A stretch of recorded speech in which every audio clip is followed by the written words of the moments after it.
Hi good morning. हम लोग 3.3 तक फाइनल कर लिए थे एक्सरसाइज। आज हम लोग देखेंगे 3.4 का। पहले हम लोग थ्योरी देखेंगे, इसके बाद हम लोग क्वेश्चन में आएंगे। इसमें हम लोगों को फाइंड करना होता है कि inverse matrix, inverse that means कोई मैट्रिक्स अगर गिवन है तो उसका इन्वर्स ए इन्वर्स निकालना होता है। तो उसके लिए सबसे पहले हम लोग थ्योरी देखेंगे कैसे होता है। लिखे हैं कि एलिमेंट्री ऑपरेशन का मीनिंग होता है transformation of A matrix. Transformation का मतलब जैसे कोई रो है तो हम लोग एक रो को दूसरे रो में ट्रांसफर कर देते हैं। अगर R1 है तो फर्स्ट रो को मान लिया जाए, हम लोग अगर सेकेंड रो के जगह रखते हैं तो सेकेंड रो को फर्स्ट रो के जगह रखेंगे। फर्स्ट रो को अगर थर्ड रो के जगह रखेंगे तो थर्ड को फर्स्ट के जगह, सेकेंड को थर्ड तो थर्ड को सेकेंड के जगह रो में। उसी प्रकार से कॉलम में आ जाते हैं। अगर फर्स्ट कॉलम को हम लोग सेकेंड कॉलम की जगह रखेंगे तो सेकेंड कॉलम को फर्स्ट कॉलम की जगह। फिर मान लिया जाए फर्स्ट कॉलम को अगर थर्ड कॉलम की जगह रखेंगे तो थर्ड को फर्स्ट कॉलम की जगह। सेकेंड कॉलम को अगर थर्ड कॉलम की जगह रखेंगे तो थर्ड को सेकेंड कॉलम की जगह रखेंगे। अब ये है कि R1, इसको हम लोग टेंस टू पढ़ेंगे। R1 tends to that means इस प्रकार से अगर लिखा हुआ है तो ये R1 का मतलब फर्स्ट रो, R2 का मतलब सेकेंड रो पढ़ेंगे। इसको R3 थर्ड रो, ये शॉर्ट फॉर्म हुआ। फर्स्ट रो का R1, सेकेंड रो का R2, थर्ड रो का R3। उसी प्रकार से कॉलम में अगर फर्स्ट कॉलम लिखना है तो उसको हम लोग डिनोट करेंगे C1 से। सेकेंड कॉलम को लिखना है तो उसको शॉर्ट फॉर्म में हम लोग C2 लिख लेंगे। थर्ड कॉलम को लिखना है तो उसको शॉर्ट फॉर्म में हम लोग C3 लिख लेंगे। अब आया कि इंटरचेंज। इसमें हम लोग को अगर इंटरचेंज दिखाना है तो दोनों तरफ जैसे R1 R2 और बीच में हम लोग दोनों तरफ एरो का साइन दिया है, दैट मीन्स ये R1 इंटरचेंज R2 हो गया। इंटरचेंज का मतलब सपोज दैट ये दो है, हम लोग इंटरचेंज कर रहे हैं इसको, तो ये इसके जगह आ गया, ये इसके जगह आ गया, तो ये एक दूसरे से क्या हो गया, इंटरचेंज हो गया। तो R1 इंटरचेंज R2 इसको पढ़ेंगे, दैट मीन्स R1 R2 के जगह जाएगा, R2 R1 के जगह आएगा। उसी प्रकार से R1 इंटरचेंज R3 अगर करना है तो R1 R3 के जगह और R3 R1 के जगह जाएगा। R2 इंटरचेंज R3 है तो दैट मीन्स R2 R3 के जगह, R3 R2 के जगह आएगा। अगर मान लिया जाए कॉलम में हमको इंटरचेंज करना है तो C1 इंटरचेंज C2 और C2 इंटरचेंज C1। उसी प्रकार से C1 interchange C3, C3 interchange C1, C2 interchange C3, C3 interchange C2। Interchanging का ऐसे हम लोग साइन देंगे। पहला इसका है प्रॉपर्टी एलिमेंट्री ऑपरेशन का कि the interchange of any two rows और टू कॉलम्स। हम लोग कोई भी दो रोज या दो कॉलम को इंटरचेंज कर सकते हैं। इसमें जो क्वेश्चन आता है वो स्क्वायर मैट्रिक्स का क्वेश्चन आपको गिवन रहेगा। दो ही क्वेश्चन देता है, चाहे तो 2x2 ऑर्डर का मैट्रिक्स देगा या तो 3x3 ऑर्डर का मैट्रिक्स देगा। न तो इसमें 1x1 ऑर्डर का मैट्रिक्स देता है और न तो 4x4 ऑर्डर का मैट्रिक्स आपको क्वेश्चन गिवन रहेगा। मैक्सिमम आपको 3x3 ऑर्डर का ही रहेगा। तो इसमें दिए हैं कि the interchange of any two rows और टू कॉलम्स, कोई भी दो रो या कोई भी दो कॉलम को हम लोग इंटरचेंज कर सकते हैं। इसमें एक एग्जांपल लिए हैं, let A equal to 1 2 3, first row में, सेकेंड रो में 2 3 4, थर्ड रो में 2 0 5। अब हम लोग क्या कर रहे हैं, देखिए अप्लाइंग R1, इस साइन का नाम क्या है, interchange. R1 interchange R3, that means R1 R3 के जगह आएगा, R3 R1 के जगह आएगा। दैट इज, इसी को हम लोग लिखे हैं लैंग्वेज में, interchange first row and third row matrix. ये मैट्रिक्स जो दिया है इसका हम लोग इंटरचेंजिंग कर रहे हैं फर्स्ट और थर्ड रो को। तब जो मैट्रिक्स ए आएगा, ए बिकम्स द मैट्रिक्स, तब वो मैट्रिक्स न्यू मैट्रिक्स ए हो जाएगा। उसको हम लोग बी से डिनोट किए। हम लोग क्या लिखे हैं, R1 इंटरचेंज R3। R3 देखिए ये हुआ, ये कहाँ जा रहा है, R1 के जगह, तो 2 0 5 सबसे ऊपर चला गया और R1 सबसे नीचे आ गया 1 2 3। R2 के बारे में हम लोग कहीं भी चर्चा नहीं किए, तो R2 R2 के जगह ही रह जाएगा, वो आपको इंटरचेंज नहीं होगा। फिर इसको हम लोग क्या करते हैं, जैसे R1 R3 के जगह R1 को R2 के जगह, R2 को R3 के जगह हम लोग कर सकते हैं। फिर कॉलम में इंटरचेंज कर सकते हैं। हम एग्जाम्पल दे रहे हैं, इसमें सारा एग्जाम्पल देंगे, आप देखिए। हम लोग पहला एग्जाम्पल लिए थे कि R1 और R3 को हम लोग इंटरचेंज किए थे। इसमें 3x3 ऑर्डर का है, तो हम लोग 3 रो और 3 कॉलम को हम लोग इंटरचेंज करेंगे। 6 एग्जाम्पल इस पे देंगे। सेकंड एग्जाम्पल देखिए, लेट इक्वल टू 1 2 3 2 3 4 2 0 5। हम एक ही क्वेश्चन एक ही एग्जांपल दे रहे हैं ताकि आपको फटाफट समझ में आएगा। अप्लाइंग R1 इंटरचेंज R2, या इधर R1 है इधर R2 है, बीच में इंटरचेंज का इस एरो का मतलब इंटरचेंज हुआ। दैट मीन्स R1 R2 के जगह आ जाएगा, R2 R1 के जगह आएगा। R1 मतलब फर्स्ट रो, R2 मतलब सेकेंड रो फर्स्ट रो के जगह आएगा, फर्स्ट रो सेकेंड रो के जगह आएगा। तब A बिकम्स द मैट्रिक्स, जो A मैट्रिक्स होगा वो न्यू मैट्रिक्स होगा, जिसको हम लोग B से डिनोट किए। R1 और R2 के बारे में बोल रहे हैं हम लोग, R3 के बारे में कुछ भी चर्चा नहीं कर रहे हैं, तो R3 के जगह ही रह जाएगा। अब देखिए इसमें R2 आपका क्या है 2 3 4, तो वो R1 के जगह आ गया, और R1 1 2 3 4 तो ये किसके जगह आ जाएगा R2 के जगह, और आपका R3 सेम रह गया। फिर एक एग्जांपल लिए, लेट A इक्वल टू वही 1 2 3 2 3 4 2 0 5। इस बार हम लोग क्या कर रहे हैं कि applying R2 interchange R3, that means second row third row के जगह आएगा, थर्ड रो सेकेंड रो के जगह आएगा। तब जो मैट्रिक्स आएगा A बिकम्स द मैट्रिक्स, तब हम लोग उसको B से डिनोट करेंगे। यहाँ आपको R1 के बारे में कुछ भी हम चर्चा नहीं किए हैं, तो R1 आपका R1 ही रह जाएगा। तो यहाँ देखिए थर्ड रो आपका था 2 0 5, तो ये सेकेंड रो के जगह आ गया। सेकेंड रो था आपका 2 3 4, तो ये कहाँ आ गया थर्ड रो के जगह, तो आपका फर्स्ट रो सेम रह गया। अब हम लोग देखेंगे कॉलम में, लेट A इक्वल टू वही एग्जांपल लिए हम लोग, applying C1 interchange C2। C1 का मतलब फर्स्ट कॉलम, C2 का मतलब second column, that means first column second column की जगह आएगा, सेकंड कॉलम फर्स्ट कॉलम की जगह आएगा। A बिकम्स द मैट्रिक्स, तब जो मैट्रिक्स होगा तो वो न्यू मैट्रिक्स क्या होगा, तो B इक्वल टू यहाँ C1 C2, that means column not row. तो हम लोग यहाँ रो में देखें, कॉलम में ही देखेंगे, और इसमें थर्ड कॉलम के बारे में चर्चा नहीं है, तो थर्ड कॉलम के ही जगह रह जाएगा। तो ये फर्स्ट कॉलम हुआ, ये सेकंड कॉलम हुआ, ये थर्ड कॉलम हुआ। वर्टिकल लाइन को हम लोग कॉलम कहते हैं।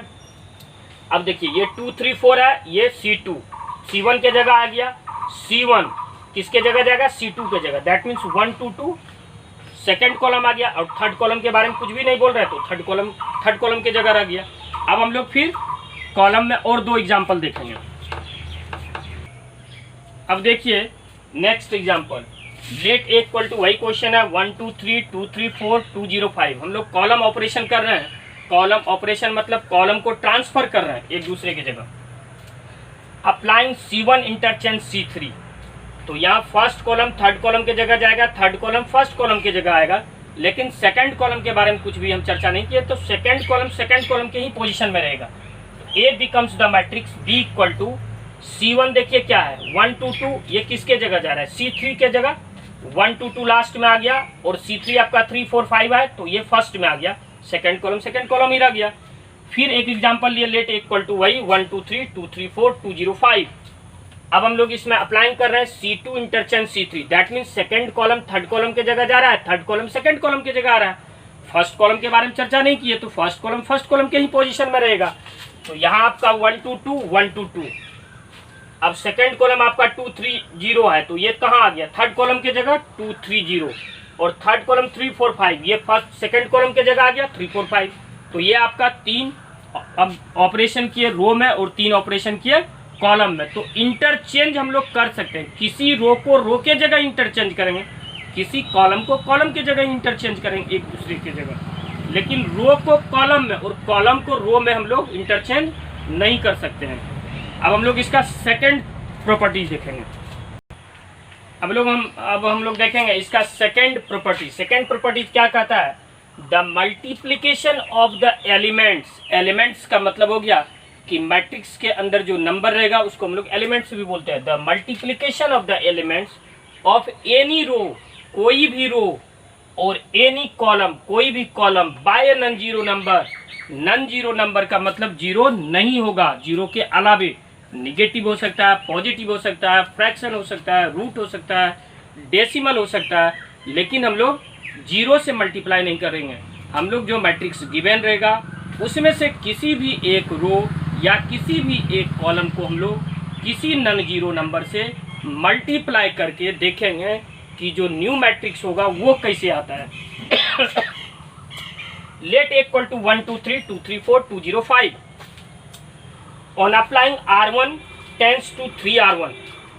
इसमें हम लोगों को ये देखना है कि एरो से पहले क्या है आपका, एरो से पहले आपका R1 है, तो R1 सिर्फ चेंज होगा, R2 और R3 इसमें चेंज नहीं होगा क्योंकि एक ही तरफ एरो दिया हुआ है। तो R1 टेंस टू 3R1, मतलब R1 के जगह हम लोग क्या करेंगे 3R1 लिखेंगे। दैट मीन्स R1 को हम लोग 3 से मल्टीप्लाई करेंगे, R2 और R3 हम लोगों का यहाँ सेम रहेगा। We get the new matrix. अब देखिए B जो ये मैट्रिक्स अब आएगा, R1 को जो हम लोग 3 से मल्टीप्लाई करेंगे वो न्यू मैट्रिक्स जो आएगा। R1 में आपका 1 2 3 है फर्स्ट रो में, ये हुआ 3R1, तो 3 से इसको मल्टीप्लाई करेंगे, 3 इंटू 1 क्या हुआ 3, 3 इंटू 2 कितना हुआ 6, 3 इंटू 3 कितना हुआ 9। हम लोगों का सेकेंड और थर्ड रो के बारे में कुछ नहीं बोल रहे हैं, तो सेकेंड रो सेकेंड रह गया, थर्ड रो रह गया। ऐसा भी कर सकते हैं, कोई जरूरी नहीं है कि हम लोग R1 से किसी भी एनी रो और एनी कॉलम लिखे हैं। फिर वही एग्जाम्पल लिए हैं, इस बार हम लोग applying R2 tense to 4R2। तो फिर देखेंगे एरो से पहले, देखिए इस बात पे ध्यान दीजिएगा, एरो से पहले आपका R2 है तो यहाँ R2 सिर्फ चेंज होगा। R2 में किससे मल्टीप्लाई कर रहे हैं 4 से, तो आपका R1 और R3 आपका सेम रह गया 1 2 3 205। R2 में हम लोग 4 से मल्टीप्लाई कर रहे हैं तो 4 इंटू 2 8 हो गया, 4 इंटू 3 12 आ गया, 4 इंटू 4 16 आ गया। अब फिर हम लोग देखेंगे R3 में, फिर हम लोग C1 C2 C3 में देखेंगे। अब नेक्स्ट एग्जांपल देखिए, लेट A इक्वल टू 1 2 3 2 3 4 205। हम एक ही एग्जांपल ले रहे हैं ताकि कैलकुलेशन करने में आपको प्रॉब्लम नहीं हो। Applying R3 tends to 1/5 R3। यहाँ फिर देखिए एरो से पहले आपका R3 है, दैट मीन्स सिर्फ R3 चेंज होगा, R2 और R1 चेंज नहीं होगा। तो R3 को हम लोग किससे मल्टीप्लाई कर रहे हैं 1/5। We get the new matrix B equal to, तो R2 और R1 सेम रहेगा आपका 1 2 3 1 2 3 रहा, 2 3 4 2 3 4 रहा। अब देखिए R3 को किससे मल्टीप्लाई कर रहे हैं 1/5, दैट मीन्स 2, इसका पहला एलिमेंट देखिए 2 मल्टीप्लाई 1/5, तो 2 इंटू 1 कितना हो गया 2 2/5। 0 को 1/5 से मल्टीप्लाई करेंगे 0 ही आ जाएगा।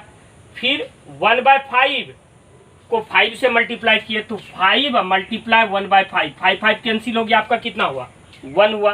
तो आपका न्यू मैट्रिक्स ये हो गया। फिर हम लोग नेक्स्ट एग्जांपल देखेंगे, लेट इक्वल टू इतना, applying C1 tends to 1/7 C1। We get the new matrix. हम लोग C2 और C3 के बारे में नहीं, अब हम लोग देखेंगे applying C1 tends to 1/7 C1। That means C1 first column को हम लोग 1/7 से मल्टीप्लाई कर रहे हैं। 1/7 नोमिनेटर में 1 है, डिनोमिनेटर में 7 है, तो डायरेक्ट ये भी बोल सकते हैं कि 7 से हम लोग डिवाइड कर रहे हैं। तो 1 मल्टीप्लाई 1/7 इक्वल टू कितना हुआ 1/7 लिख दिए। फिर 2 मल्टीप्लाई कितना कर रहे हैं 1/7, दैट मीन्स कितना हो गया आपका 2/7। फिर 3 को हम लोग किससे 3 मल्टीप्लाई 1/7 इक्वल टू 3/7। तो ये फर्स्ट कॉलम, यहाँ कॉलम नहीं होगा, यहाँ रो हो जाएगा R1, सॉरी यहाँ R1, यहाँ R1 हो गया। अब हम लोग देखेंगे कि R2 और R3 के बारे में हम लोग कुछ नहीं बोल रहे हैं, तो आपका R2 और R3 आपका क्या रह गया, यह आपका सेम रह गया। इसी प्रकार से हम लोग कॉलम में करेंगे। अब हम लोग देखेंगे कॉलम में multiply, let A equal to, वही एग्जाम्पल लिए। अब यहाँ लिखे हैं कि applying C1 tends to 2 C1। तो यहाँ हम लोग सेकेंड कॉलम और थर्ड कॉलम के बारे में चर्चा नहीं कर रहे हैं। C1 को हम लोग 2 से मल्टीप्लाई कर रहे हैं तो सिर्फ C1 चेंज होगा आपका C1, that means vertical line को कॉलम कहते हैं। ये फर्स्ट कॉलम हो गया, ये सेकंड कॉलम हो गया, ये थर्ड कॉलम हो गया। तो सेकंड कॉलम और थर्ड कॉलम आपका सेम रहेगा। देखिए सेकंड कॉलम और थर्ड कॉलम आपका सेम रहा, तो हम लोग किसको मल्टीप्लाई कर रहे हैं C1 को किससे 2 से, तो 2 इंटू 1 कितना हो गया आपका 2, 2 इंटू 2 कितना हो गया 4, 2 इंटू 2 कितना हो गया 4। तो ये आपका न्यू मैट्रिक्स हो गया। फिर हम लोग वही एग्जाम्पल लेते हैं, लेकिन C2 को हम लोग मल्टीप्लाई कर रहे हैं यहाँ 4/5 से तो C1 और C3 आपका सेम रहेगा। तो देखिए C1 1 2 2 1 2 2, C3 3 4 5 3 4 5। तो मल्टीप्लाई किसको कर रहे हैं C2 को 4/5 से। C2 का पहला नंबर देखेंगे 2 है, तो 2 मल्टीप्लाई 4/5 आपका कितना होगा 8/5 आ गया, 8/5 लिख दिए। फिर 3 मल्टीप्लाई 4/5 तो कितना हो गया आपका 12/5, तो यहाँ आपका 12/5। फिर आपका 0 को किससे मल्टीप्लाई करेंगे 4/5। किसी नंबर को जब 0 से मल्टीप्लाई करते हैं तो 0, तो ये न्यू मैट्रिक्स हो गया। तो कॉलम ऑपरेशन और रो ऑपरेशन, इसके बाद और हो सकता है, दैट मीन्स हम फ्रैक्शन इस चलते दे दिए कि किसी भी रो या किसी भी कॉलम को सिर्फ हम लोग इंटीजर से मल्टीप्लाई नहीं कर सकते, हम लोग पॉजिटिव निगेटिव इंटीजर से भी कर सकते हैं, पॉजिटिव निगेटिव फ्रैक्शन नंबर से भी कर सकते हैं, पॉजिटिव निगेटिव रूट नंबर से भी कर सकते हैं, पॉजिटिव निगेटिव डेसिमल नंबर से भी कर सकते हैं, किसी भी नंबर से करेंगे, लेकिन जीरो से हम लोग नहीं करेंगे, नॉन जीरो नंबर से मल्टीप्लाई करेंगे। और जिस रो या जिस कॉलम में मल्टीप्लाई करेंगे सिर्फ उसी रो और वही कॉलम आपका चेंज होगा, अदर रो और अदर कॉलम आपका चेंज नहीं होगा। आपका लास्ट इसका प्रॉपर्टीज है तीसरा प्रॉपर्टी, अब वो हम लोग देखेंगे।